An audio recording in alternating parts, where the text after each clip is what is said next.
മക്കളെ, ഇവിടെ നമ്മൾ കാണാൻ പോകുന്നത് ഒരു സാധാരണ രീതിയിലുള്ള സിംപ്ലിഫിക്കേഷൻ നമ്മൾ സൈഡ്സിനകത്ത് എങ്ങനെ അപ്ലൈ ചെയ്യുന്നു. നമുക്കറിയാം a plus B into A minus b a square minus B square ആണ്. അതുപോലെ a plus b whole square a square plus b square plus 2ab. ഇതൊക്കെ സാധാരണ ഇക്വേഷനിൽ ഉപയോഗിക്കുന്ന പോലെ തന്നെ സ്ക്വയർ റൂട്ടിൽ അല്ലെങ്കിൽ സൈഡ്സിൽ അപ്ലൈ ചെയ്യുന്നത് എങ്ങനെയാണെന്ന് നോക്കാം. Simplify each of the following expressions.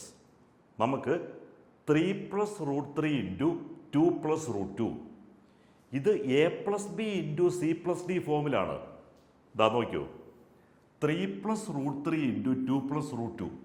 നമ്മൾ സാധാരണ A plus B into C plus D ചെയ്യുന്ന പോലെ തന്നെ 3 ഇൻറ്റു 2 6 വരും.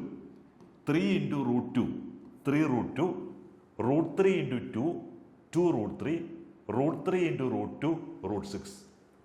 അത്രയേ ഉള്ളൂ. ഇനി ഇതൊന്ന് നോക്കിയേ, 3 + √3 ഇൻറ്റു 3 - √3. ഇതെങ്ങനെയാണ് ചെയ്യുന്നത്? A plus B into A minus B എന്താണ്? A square minus B square. അതായത് 3 സ്ക്വയർ 9 വരും, -3 എന്ന് വരും. 3 സ്ക്വയർ മൈനസ് √3യുടെ സ്ക്വയർ 3 വരും. അപ്പം 9 - 3 6 എന്ന് വരും. ഇനി ഇത് നോക്കിയേ, √5 + √2 ഹോൾ സ്ക്വയർ. അത് നമ്മൾ സാധാരണ ചെയ്യുന്ന പോലെ a plus b whole square എങ്ങനെയാണ് നമ്മൾ ചെയ്യാറുള്ളത്? A plus b whole square equal to A square plus b square plus 2ab. അപ്പം ഇവിടെ നമുക്ക് √5 + √2 ഹോൾ സ്ക്വയർ നമ്മൾ അതിനെ എങ്ങനെ ചെയ്യും? √5ൻ്റെ സ്ക്വയർ 5 വരും, √2ൻ്റെ സ്ക്വയർ 2 വരും. 2 ഇൻറ്റു √5 ഇൻറ്റു √2നെ നമുക്ക് √5 ഇൻറ്റു 2 എന്ന് പറയാം. നമ്മൾ പഠിച്ചിട്ടുണ്ട് √a into √b is equal to √ab. അപ്പോൾ അതുപോലെ തന്നെ നമുക്കിവിടെ 5 + 2 7 പ്ലസ് 2 √10 എന്ന് നമുക്ക് ആൻസർ കിട്ടും. ഇവിടെ എങ്ങനെയാണ്? A minus B into A plus B ആണ്. A minus B into A plus B is equal to A square minus B square. അപ്പോൾ ഇവിടെ ശ്രദ്ധിക്കേണ്ട ഒരു കാര്യം, √5ൻ്റെ സ്ക്വയർ 5 ആയിരിക്കും. അപ്പോൾ √5 - √2 ഇൻറ്റു √5 + √2 എന്ന് പറഞ്ഞാൽ എന്തായിരിക്കും? √5 സ്ക്വയർ, അതായത് 5, √5 സ്ക്വയർ 5 ആണ്, മൈനസ് √2 സ്ക്വയർ 2 വരും. അതായത് ആൻസർ 3 വരും.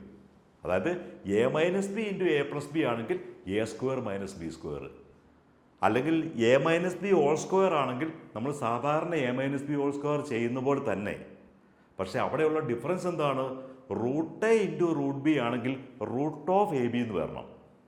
അതുപോലെ √aയുടെ സ്ക്വയർ a. ഇത്രയും നമ്മൾ ഓർത്തിരുന്നാൽ മതി.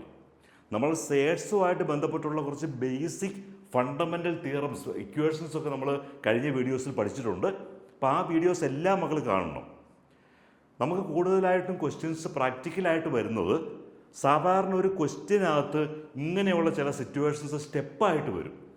അപ്പോൾ അവിടെ നമുക്ക് സ്പീഡൊക്കെ കിട്ടണമെന്നുണ്ടെങ്കിൽ നമ്മൾ ആ ബേസിക് ഇക്വേഷൻസ്, ബേസിക് ഫോർമുലാസ് പഠിച്ചിരിക്കണം. ഒരു എക്സാമ്പിൾ പറഞ്ഞാൽ a/b the whole raise to -m is equal to b/a the whole raise to m. അപ്പോൾ ഇനി നമുക്ക് കൂടുതലായിട്ടും a/b the whole raise to 3/2 into b/a the whole raise to -1/2 into അങ്ങനെയൊക്കെ വരുന്ന ചില കോംപ്ലിക്കേഷൻസ് ഒക്കെ വരും. അപ്പോൾ നമ്മൾ ആ ബേസിക് ക്ലിയർ ആണെങ്കിൽ ബാക്കിയുള്ള കാര്യങ്ങളെല്ലാം ഈസി ആയിട്ട് നമുക്ക് മനസ്സിലായിക്കൊള്ളും. അപ്പോൾ സാറിൻ്റെ വീഡിയോ സബ്സ്ക്രൈബ് ചെയ്യണം. നിങ്ങളുടെ ക്ലാസ്സിലെ ഫ്രണ്ട്സിലേക്കൊക്കെ സാറിനെ ഒന്ന് ഷെയർ ചെയ്യണം.